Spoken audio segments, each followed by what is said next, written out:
Hi. Shall we? Well, I guess we don't have a choice. I guess it's, well, one, as you can see, it's not midnight. No, it's not. It's morning, or, well, not now, technically, but... It's morning for me. So, this movie didn't get a pre-screening, which is why we're here seeing it. We went to go see a morning show. It did play at the theater we usually see the pre-screenings at, but this is the first time that one came out that they didn't give it a pre-screening to, which means it's that good. Oh, it's just that. It's cinematic fucking gold. I said to the guy when I went to go get the tickets yesterday, because I noticed it didn't have Scary Movie 5 up there, and I said to the guy, I was like, not that I care, but because it looks terrible, but why isn't this getting a pre-screening? And the guy, or kid I should say, he was probably like 15, and he was like, I don't know, probably because it looks like shit. I laughed, I was like, right on. In my head, I was like, since when's that stopped you before? Wow, this must be really bad.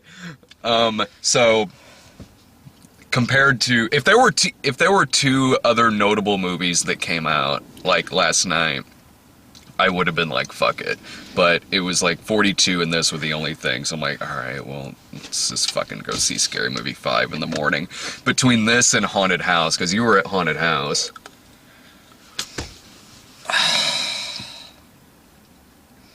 Haunted House. Man, that's a fucking tough call.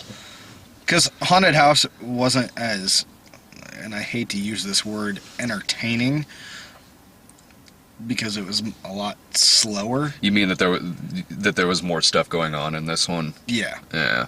Yeah, then thank you. Mm-hmm. But even as dumb and bad and unfunny as Haunted House was, it was funnier than this. The movie is large. So, it's, just to get, like, plot out of the way first, it's a spoof of Mama and Paranormal Activity, with mixtures of other things thrown in there. It's primarily Paranormal Activity and Mama. The opening scene is Charlie Sheen and Lindsay Lohan fucking. I don't know. He dies or gets arrested or something. He dies. Okay. And so his kids are the kids from Mama, and his brother is Simon Rex, who was his brother in Scary Movie 3. I never saw the fourth one. And so Simon Rex and his wife get custody of the kids, and it's like Mama. There's the ghost from Mama who's after them, and then they install cameras in the house. Mama's a deadite in this, apparently.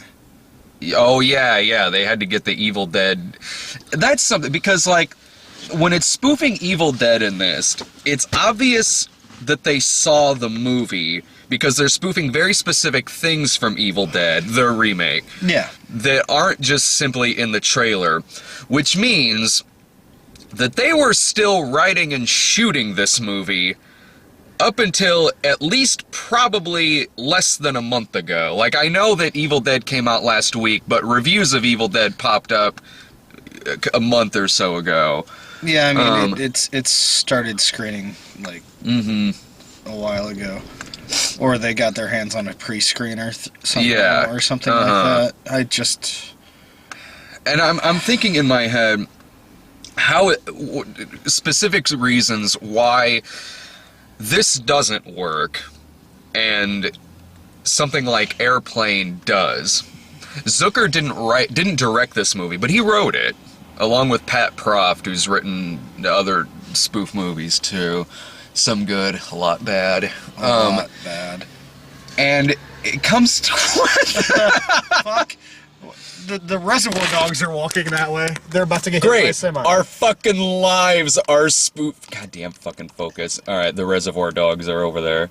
Our fucking lives are now a fucking spoof movie. Fucking great. Anyway...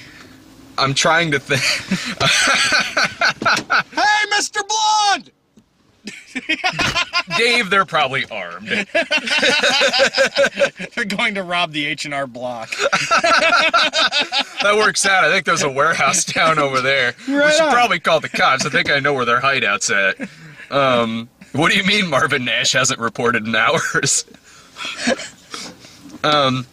Okay, so why something like Airplane works and why something like this, both very slapsticky, and yeah, you can complain that this movie too is spoofing some stuff that isn't horror movie related.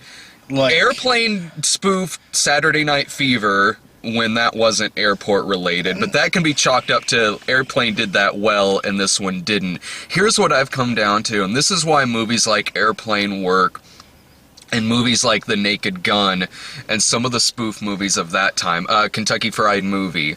All Zucker movies. Yeah. In this, everyone in this movie knows that they're in a comedy. Every single one of them. They're all winking at the camera, a lot of times looking at the camera. It's so telegraphed from so goddamn far away. There's not a single person in this movie who is playing it straight. None of them. No. And Airplane works really well. Naked Gun works really well. One, the writing is just simply better. And two, it's played by actors who at the time were known mainly for drama. It's played very seriously by serious actors who think that they're in a drama, who are acting as if this is serious, this is something that's actually going on, even though wackiness is happening all around them. And there are some side characters in that movie who are playing it very over the top, like the Paul Lynde type guy, I can't remember his real name, but the Paul Lynde type guy from Airplane. That's just like a side character. There are some side characters who do stuff like that, but the key players in those movies played very straight, very seriously, and that's really part of what makes those movies work. This, you have none of that. And also you have, Simon Rex is basically doing a Dick Van Dyke impression throughout this whole movie. A bad one. Yeah, and, and gags in those other movies, they actually had a proper setup and proper context to them, even if they were just throwaway gags. This one, it's just so random. Scenes will just suddenly end with somebody getting punched in the face for no reason whatsoever. Scenes just like it comes across like they just simply didn't know how to end the scene. It either is going to end with a fart, with someone getting punched in the face, or that bizarre part where we're like, no, the monkey's okay, he's in a cage. It spoofs Rise of the Planet of the Apes too. The monkey's okay, Black Swan. He's in Black Swan. He's in a cage. No, Dan, you're the one that's in the cage. Huh? Bars. And that's the end of the scene. What? And characters just are suddenly in scenes randomly, like the kids are running away, suddenly Simon Rex is just standing there. There's no structure to this, there's no setup, there's hardly any payoff at all. It's just simply not fucking funny. And this movie probably, before the ending credits, I think clocks in at 65, 70 minutes. Dear God, did this fucking feel long. I almost took a nap. So did I! Yeah, that's one thing I'll actually give a haunted house is it's not funny, but there's structure. Were there a couple of times where you snickered? Because I can think of a couple. In this? Yeah. Well, yeah, because Jeff's doing the voiceover. Exactly. Thank you. Josh Robert Thompson is a very talented dude. He's so talented that he got a couple of laughs out of Scary Movie 5. If you don't know Josh Robert Thompson, he's Jeff Peterson on The Late Late Show with Craig Ferguson. And he does his Morgan Freeman narration voice in this, narrating the movie. Some of that's kind of funny. Some of that's kind of funny. I will admit, there were a couple of moments that made me snicker, and I don't know if it was desperation or just because what was going on made no sense. So I had to laugh at the fact that it made no sense. 3 times, I think. One, when Charlie Sheen's cat's name was Emilio. That was funny. 2, and this was so random, I had to lean over to you to ask if that's what I saw. In the Black Swan part, in the background, there's different ballet dancers, and they're doing goofy stuff, like they're stuck in the bars and stuff like that. And then one of them is this fat girl who for some reason has a tire around her waist. Yeah. I had to lean over. Did she have a tire around her? Spray painted white tire. It was spray painted white. That was so random.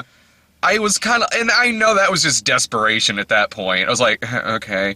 And but if they had done a series of dumb sight gags like that, that could have worked. In a better movie, that could have worked. I snickered a little when, for some reason, the exterior shots of the car were a toy car.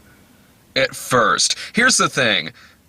There's some stuff in this movie you could have done decent things with, but they run it into the fucking ground. You can easily spoof the cliche of the wise Latino housemaid woman who knows all about ghosts and stuff. Like, you can that is ripe for satire. You can. And a couple of times, like, she's, you know, tearing heads off chickens and spraying the blood all throughout the house. Okay, all right. I get that satire. I didn't think it was very funny, but I get it. And that can be done well, but this movie runs that into the fucking ground. A lot of times it's just simply fucking gross. And it gets a little randomly racist.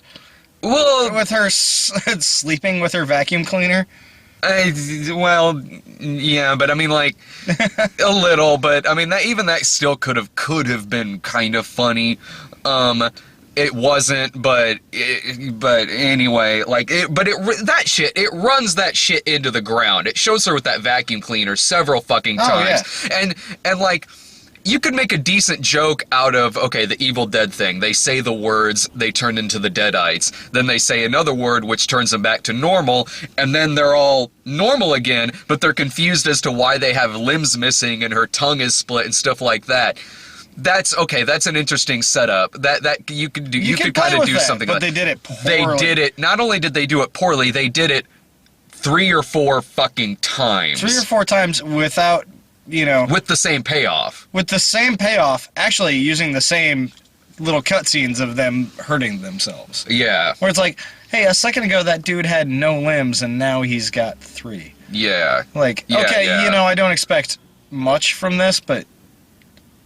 But that's clearly something that, isn't just a sight gag that suddenly he has different limbs. No, that's a fucking, it's just shitty editing. Yeah.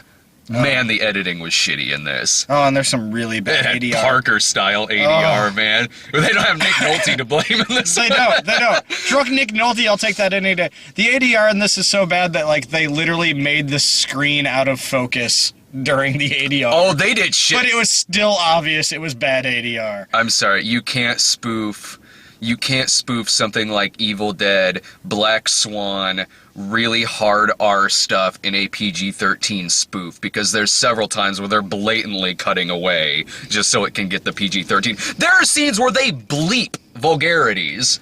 Yeah. They bleep vulgarities in this. That's how this has been cut to a PG-13.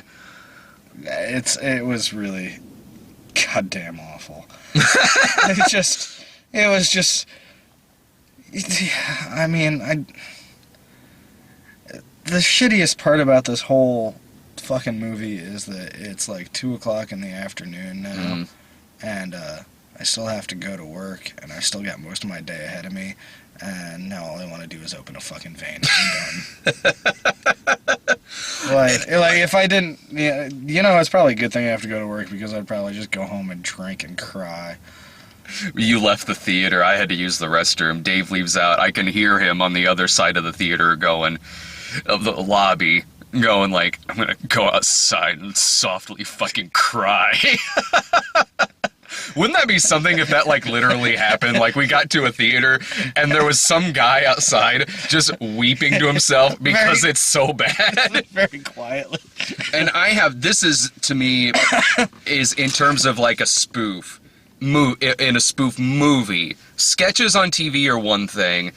I mean, some of those things might have worked fine as like a 3-minute sketch. Well, my thing is, but not 1 hour. You can't. If you're gonna string that shit together, either make it have no relation to itself and make it a sketch movie, or just get a storyline together and characters together that can tie it together in a way that works. This was... Well, my thing is, and this is, to me, is among the worst kind of theatrical, or at least movie-wise, comedic writing is when you have a lot of jokes in there that are so topical that in a year no one is gonna fucking get them. I'm talking about the Honey Boo Boo shit in the movie. Yeah, and the Real Housewives. To me, that is the lowest form of movie comedic, right? If it's a sketch on something like Saturday Night Live that's meant to be topical or something, that's one thing. In a movie, when you have the lowest common denominator in something like fucking Honey Boo Boo Real Housewives, that fucking reality TLC Bravo crap, and you're putting it in a movie that's supposed to stand the test of time, no, sorry, when you're putting that in there that no one's gonna fucking get come a year from now. Yeah, I mean, you know, the Housewives thing, I could almost let pass because that's been around long enough now that I get it, but the Honey Boo Boo shit, like, one, why? And two, it's out of nowhere. It was out of nowhere. Purpose. It's just like cutscene. It was a sinister. It was spoof. a fucking cutscene. It was out of it was just a random throwaway cutaway scene that was just spoofing Sinister for no reason. No, I mean, what? I was just like, suddenly there's a box there. Mm-hmm. Like, what the fuck? Like, and then it's 30 seconds long. She says that one fucking line that's in the trailer. And then it's That's gone. it. And then that's the only fucking thing. And oh yeah, they throw in Inception Fuck, too. the Reservoir Dogs are coming this way. God damn it, Dave! I shouldn't have called him Mr. Blonde. Ah, fuck.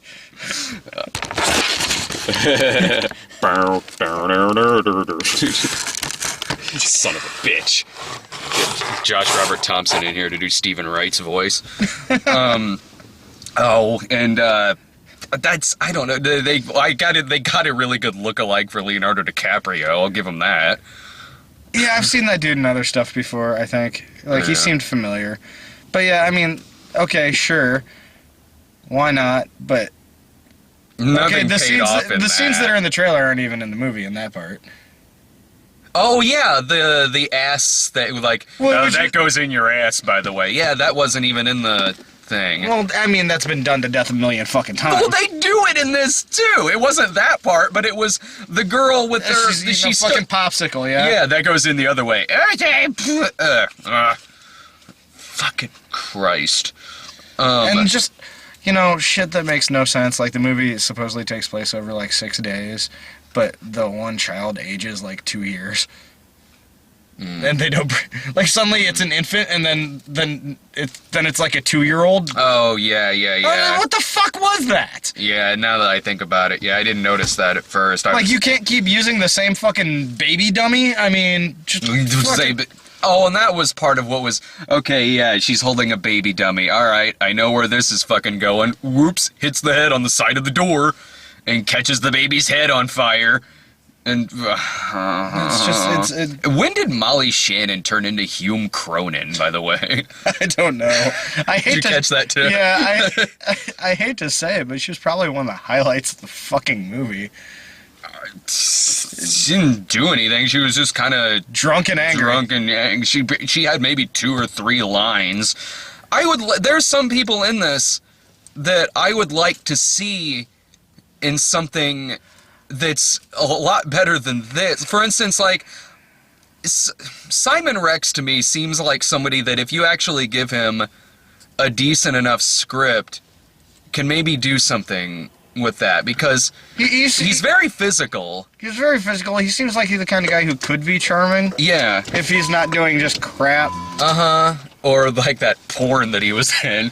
It's like the blonde girl that the lead, like, honestly...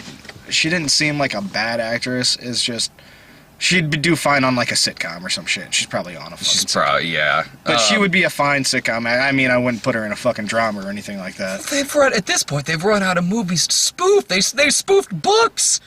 50 Shades of Grey. Look at Jerry O'Connell turning up as Christian Grey for no reason. And if you didn't get that it was spoofing 50 Shades of Grey, oh, don't worry, dummy. The book is sitting in her purse. And there's a couple scenes in the movie that the movie's not even 90 minutes long, and there's it wasn't. There's a couple long scenes that are just baffling. Like, you know those fucking automatic pool cleaners you can hook up to your pool? There's like a 5-minute scene where a bunch of those pool cleaners have a kegger. Yeah. And it looks like a fucking like 1986 commercial. Yeah. And it's just, I mean, it's there for no fucking reason, and then they reference it like 3 times. Yeah, that and like random sleeping gags, whether it's the dog humping shit, whether it's the two of them trying to sleep, but she keeps knocking him off the bed over and over and over for again in this thing. Scenes, you know? Oh my god. I laughed at a couple of the Josh Robert Thompson stuff. With the Morgan Freeman narration. Yeah, I mean, just because for me, it was just because I knew who it was. Yeah, really. it's knowing that it was Josh Robert Thompson. Like I mean, like getting scared that the car has disappeared from the establishing shot because it goes behind trees. Hey, where'd the car go? Where'd the car go? Oh, there it is. Him actually smelling the fart. It was like one fart joke in it that actually had a payoff, which was surprising. The Latino woman's like taking a shit, and then when it cuts to the narration, he starts, Josh Robert Thompson, Morgan Freeman, starts smelling it. And at least that, whether you laugh at that or not, at least that actually had a payoff. And there's some random cameos that make very little sense. Like, it's bookended with Snoop Dogg. Which, you know what? Like, he's one of those fucking, like, celebrity personalities that amuses me to a certain degree. Not that he's funny or not that I think he's overly talented, but he knows exactly who he is. He's very self-aware. Yeah. And, And he plays that pretty fucking well in a lot of shit. But in this, it was just like, okay, in a better movie, that might have worked, but it really made no sense. And it dragged. And that was just like, they didn't know where to throw in a spoof, so they just had him mentioning, like, they're running away from something, like, oh man, it's like Zero Dark 30 up in here, or let's go to that cabin in the woods. What cabin in the woods? The cabin in the woods. Which cabin? The cabin in the woods. You mean the one from Evil Dead? No, the cabin in the woods. It's the most poorly written Who's on First spoof ever. The one from Texas Chainsaw Massacre, which first of all was a house. And it wasn't really in the woods. Yeah. It's just kind of on the side of the road. I mean... I got... And then there's the Usher cameo. That's who that was. Yeah, I thought and that could actually, like, if you're gonna throw in a fucking non sequitur that lasts like a minute, instead of let that motherfucker dance for a minute, because at least that's entertaining. Yeah, that was just out of fucking nowhere. It was like, the janitor can dance better than you, and then it cuts to him as the janitor who starts dancing. That's it. That's the joke. But it's like, instead, it's like 3 moves, and it's like, you know, okay, instead of the 5 minutes you waste on the pool cleaner party, just let that fucker dance for me. Mm-hmm. Like, I'm not a fan, but, like, you know, you play that out long enough, that might get a laugh. Well, it's as bad as we and everyone thought it was gonna be. There were 2 people in there, and they were both elderly. And here's the thing, they weren't together. They were separate. Unless they came together and she made him sit in the back because it was his idea to see it. I don't fucking know, but... I almost made you sit in the back. You get in the fucking back. I'm like, I'm here too, asshole. It's not an excuse anymore. It's just not a fucking excuse anymore. Fuck you. Fuck you. Fuck you for making me go see the movies that were... I paid for it. Fuck you for having me go see the movies where I got every reference in that shit. Fuck you for that. Oh man, I got all the mama references just from you reviewing it. Like, oh, here's the part at the end on the cliff. Okay, I remember Dave talking about this. Yeah. We don't have anything really to talk about for trailers, except I saw the People's trailer for the first time. Seriously, all the other trailers were just Meet stuff the parents with black That's phone. what it was! It was... I didn't know what the movie was about. I only knew the title. No, then I see the trailer, I'm like, this is seriously just Meet the fucking Parents. That's it. Yeah. It's Meet the Parents, but with David Alan Grier who's become Danny Glover. I know. Damn, he's aged. He has.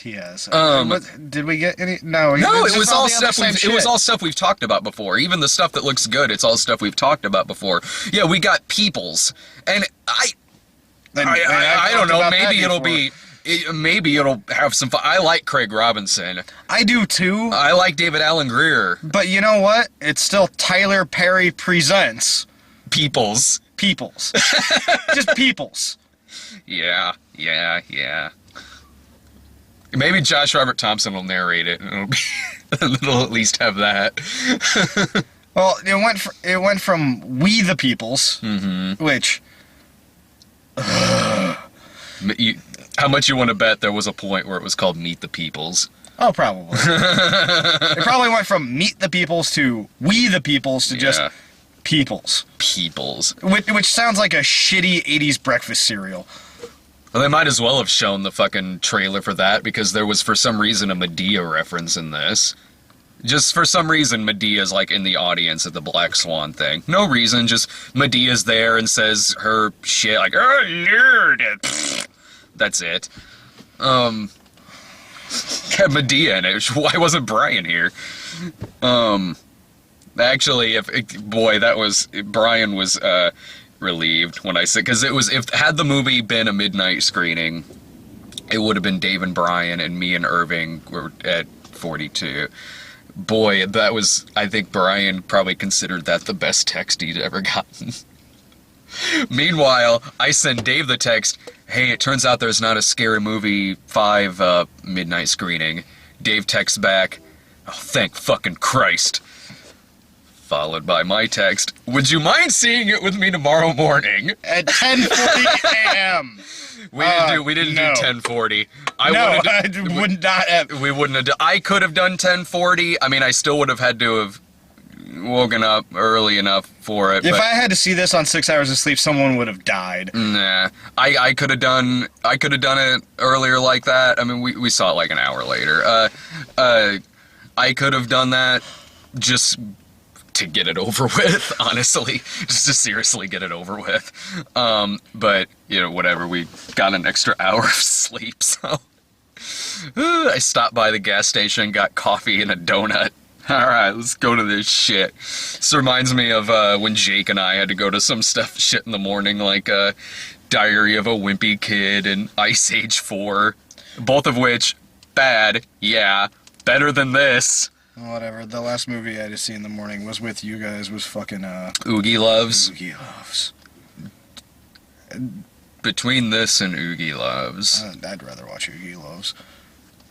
I think Oogie Loves was more poorly made. Oh yeah, but it was at least we have something to talk about with Oogie Loves. Yeah. If I had a choice. No, if you want to ask me whether I'd watch this or fucking Temptation, I'd rather watch this.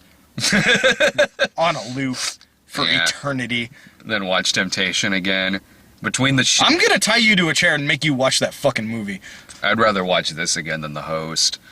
I'd rather watch this again than Die Hard 5. So, I guess, that means there's a couple of worse things I've seen so far this year. Yeah, it's not... That's the thing. It's not the worst thing I've seen this year. Which shows you how horrible this year has been. Oh, God damn, it's been a rough year so far. It's only fucking April, too. No, I mean, it's not the worst thing that's come out. I mean, it's just... You know what it is? It's just pointless. Mm-hmm. There's no reason for it. There's no ambition to it. There's no sense that anyone wanted to do this, that anyone thought this was a good idea, other than, hey, this will probably make some money. That's it. That's all. There's no soul in this thing. It's a completely shallow and empty fucking movie. That's it. I got nothing else about it. Do you?